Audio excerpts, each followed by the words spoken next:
Doakan yang terbaik. Makanya program 1 juta penghafal Al-Quran saya harap menjadi bukan milik Ali Jabir, tapi saya harap menjadi milik kita bersama. Amal saleh kita bersama, perjuangan kita bersama. Mungkin Bapak Ibu merasa dirinya gagal menjadi penghafal Al-Quran, tapi insya Allah dengan kita memfasilitasi para penghafal, mendukung mereka, membimbing mereka, insya Allah walaupun kita besok meninggal dunia, walaupun belum hafal Quran, tetap mendapatkan syafaatnya Al-Quran, karena kita ikut memfasilitasi mereka untuk bisa menghafal Al-Quran. Semuanya bisa menjadi keluarga besar Ahlul Quran. InsyaAllah kita jadikan tempat ini menjadi pusatnya, InsyaAllah menjadi pelajaran Al-Quran untuk Indonesia. Kemarin di Pekanbaru kita letakkan batu asas untuk bangunan pesantren, sampai InsyaAllah 6 lantai. Kita juga terakhir waktu di Batam juga letakkan batu. Dan insyaAllah kita di Kabupaten Malang dan juga di Kota Malang, insyaAllah kita akan terus melanjutkan membangun pusatnya melahirkan para penghafal Al-Quran. Dan insyaAllah di Batur ini insyaAllah mudah-mudahan menjadi salah satu lokasi yang melahirkan para penghafal Al-Quran. Wallahi saya percaya dan yakin, insyaAllah dari kampung Bapak Ibu ini akan terlahir imam besar untuk Indonesia.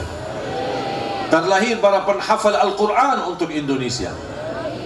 Yakini Bapak Ibu, ya harus yakini, karena kita sama Al-Quran. Al-Quran ini bukan kitab manusia, ini kalamullah yang sempurna, yang suci, yang rahmatan lil alamin.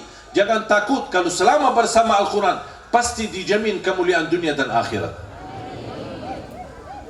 Kalamullah la ya'tihi al-batil min baini yadayhi wala min khalfi tanzilu min hakimin hamid. Kita harus semangat. Musuh Islam, musuh Al-Quran, orang munafik bekerja keras. Mereka bekerja keras, habiskan waktu, habiskan tenaga, habiskan pemikirannya, habiskan hartanya untuk menghancurkan Islam. Kita pula harus bekerja keras, membangun Islam, membangun berhadapan, membangun akhlak yang mulia, dan juga kita membangun para kadar-kadar penghafal Al-Quran. Dan tapi kita tidak ada niat untuk menghancurkan mereka.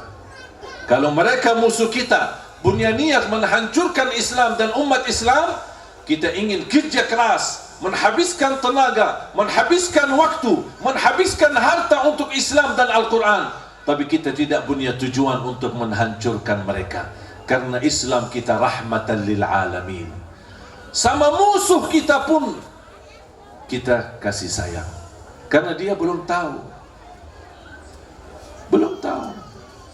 Kalau dia tahu hakikatnya Islam, kemuliaan Nabi Muhammad dan kemuliaan akhlak, pasti dia akan patuhi Islam. Makanya selalu kita, orang niat buruk sama kita, kita tidak perlu balas niat buruk, tapi justru kita niat baik. Nabi Muhammad sampai dihancam, diajar, diusir, sahabatnya dibunuh, dia punya kesempatan untuk balas, tapi Nabi Muhammad justru memaafkan. Ini yang kita butuhkan, kebangkitan akhlak Nabi Muhammad dalam kehidupan kita. Semangat. Kita terus berjuang. Mudah-mudahan semua menjadi keluarga Al-Quran. Ahlul Quran di dunia, Ahlul Quran di akhirat. Dan insyaAllah semua dari dukungan dan berjuangan dari para jamaah, saya hanya membalas doa dan bisa saya menitipkan hadiah. Ini sebuah wakaf yang saya syiarkan dalam safari dakwah. Namanya saya berikan nama Uswati. Apa itu Uswati? Teladanku. Ini menjadi syiar wakaf kita untuk sepanjang perjalanan safari dakwah kita. Apa yang kita bawakan ini sebenarnya tidak seberapa, cuman hanya sebagai ikhtiar untuk bersama-sama mewujudkan cita-cita 1 juta penghafal Al-Quran. Mudah-mudahan Allah kabulkan cita-cita kita ini. Saya doakan semua Bapak Ibu mudah-mudahan menjadi keluarga besar Ahlul Quran. Semuanya bisa Bapak Ibu, jangan khawatir. Mohon maaf, saya dari keluarga bukan, ayah ibu bukan penghafal Quran. Ayah saya belajar sekolah cuma sampai kelas 3 SD. Ibu saya buta huruf, dah bisa ngaji. Coba bayangin. Sampai usia 40 tahun dah pernah belajar ibu saya. Sampai usia 40 tahun masih buta huruf.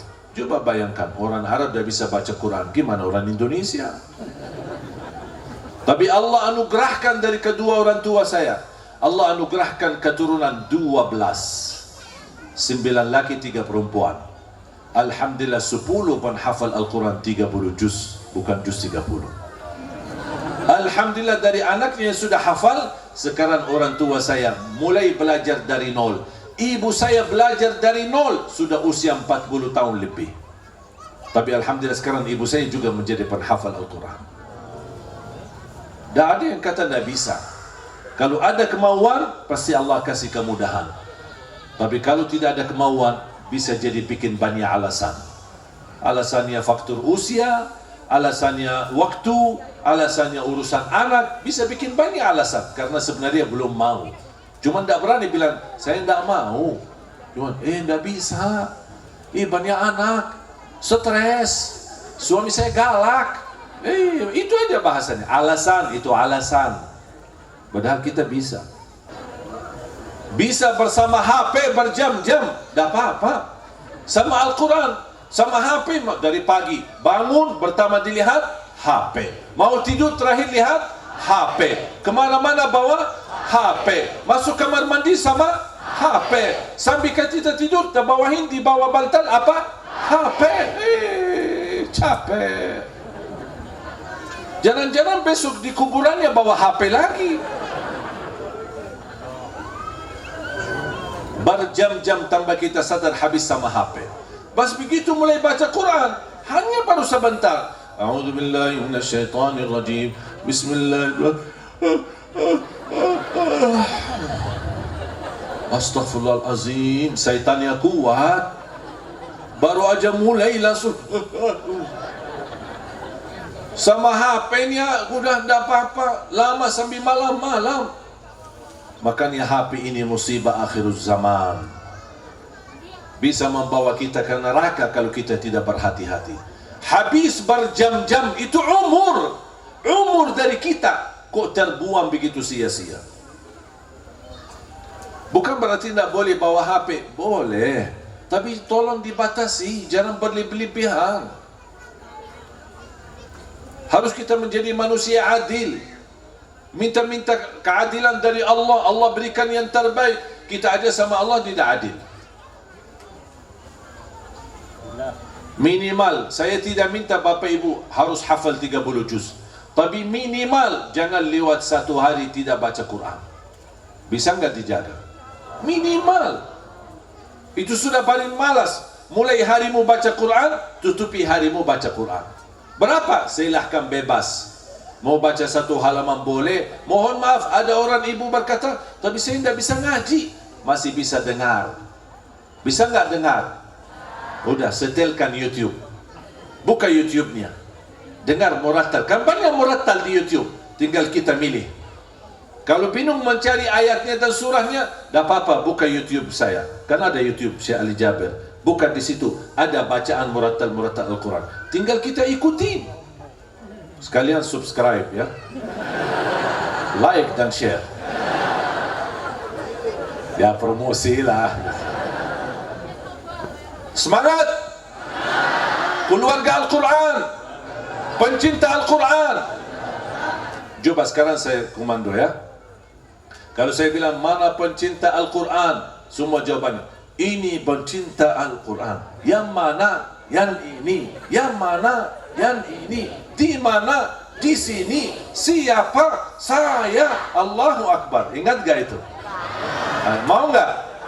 Ayo. Semangat ya. Mana pencinta Quran?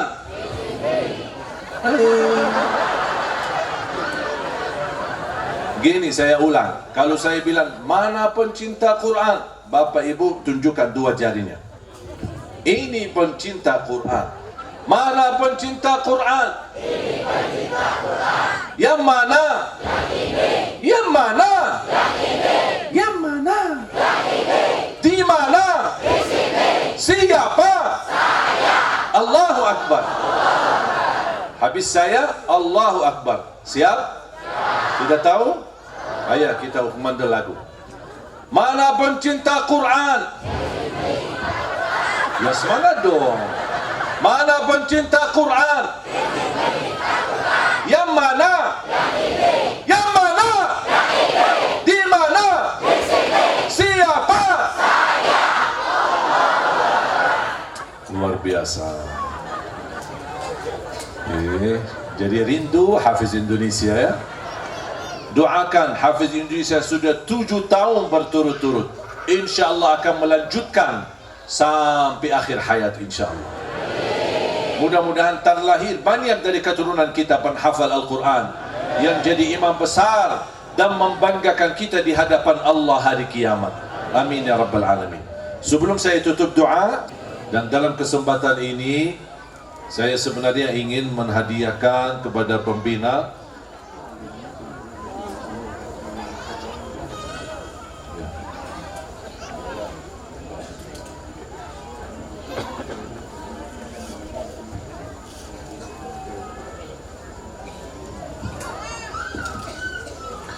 sebenarnya saya bercita-cita pertama kepada Al-Mukarram Al-Ustaz Al-Fadil Pak Mahmudi, saya ingin menghadiahkan ijazah kepada beliau, ijazah Mud Madinah atau Mud Nabawi. Apa itu ijazah Madinah atau Mud Nabawi? Ini ijazah Mud, ini namanya Mud.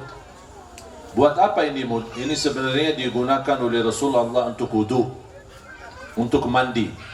Di zaman Rasulullah SAW menggunakan untuk takar zakat fitrah, buat ukuran zakat fitrah. 4 kali mud ini itu 1 zakat fitrah untuk 1 orang. Kalau Rasulullah SAW wudu cukup 1. Kalau saya biasanya pakai buat minum, mau ambil beras buat masak, saya ambil beras pakai mud, ambil tomat pakai mud, ambil sayuran pakai mud, ambil kurma selalu pakai mud. Kenapa? Karena saya ingin meniru Nabi Muhammad SAW. Dan saya ingin mendapatkan berkahnya doa Nabi Muhammad. Karena Nabi Muhammad SAW mendoakan, Allahumma barik lana fi sa'ina wa fi muddina. Makanya saya ijazahkan kepada beliau, pembina Majlis Mahmudin lil Muhibbin, hadiah uswati ini, mud. Kenapa saya tulis uswati? Karena artinya teladanku. Dan ini mohon maaf, kita bukan bikin dengan logika akal, tapi ini benar dibuat oleh ulama dengan ada ukuran dan ada ijazahnya. Dan ukur seperti ini memang sesuai Ahlus Sunnah wal Jamaah. Makanya saya hadiahkan dan izinkan guru nanti kalau sertifikat ijazah saya akan nanti kirimkan ya. Ini saya sampaikan, ini contoh ijazah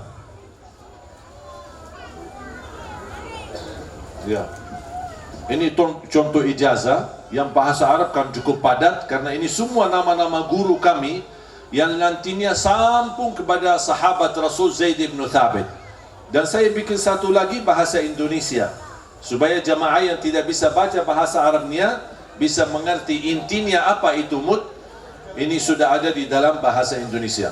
Dan kalau Bapak Ibu penasaran bisa nanti buka di YouTube ya. Nanti Bapak Ibu buka di YouTube.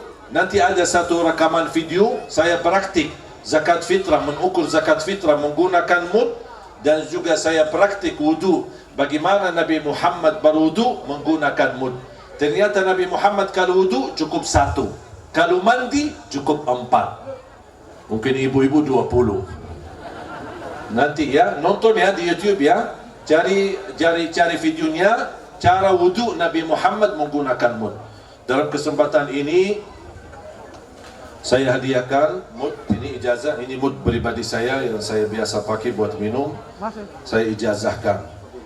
Barakallahu fiik, terima kasih. Nanti sertifikat ijazah saya akan kirimkan yang bahasa Arab sama yang bahasa Indonesia. Jazakumullahu khairan. Terus yang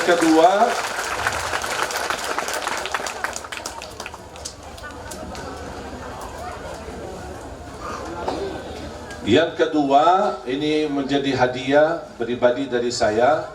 Mudah-mudahan bisa diterima oleh guru Majlis Mahmudi Alil Muhibbin, dan insyaAllah menjadi langkah bisa menjadi lebih besar. InsyaAllah ketika sudah dibukakan kesempatan, InsyaAllah saya ajak beliau bersama saya untuk umrah ke Baitullah, ya. Dan InsyaAllah mudah-mudahan melalui wasilah umrah, mudah-mudahan ke depan dimudahkan bisa haji InsyaAllah, ya. Sementara InsyaAllah kita nunggu, mudah-mudahan Allah bukakan pintu jalan di masa corona ini. Begitu InsyaAllah ada jalan terbuka, InsyaAllah izinkan hadiah dari saya dan keluarga, dan InsyaAllah mudah-mudahan menjadi berkah, dan mudah-mudahan di saatnya Allah mudahkan bisa juga haji. Amin ya Rabbal Alamin. Jazakumullahu khairan.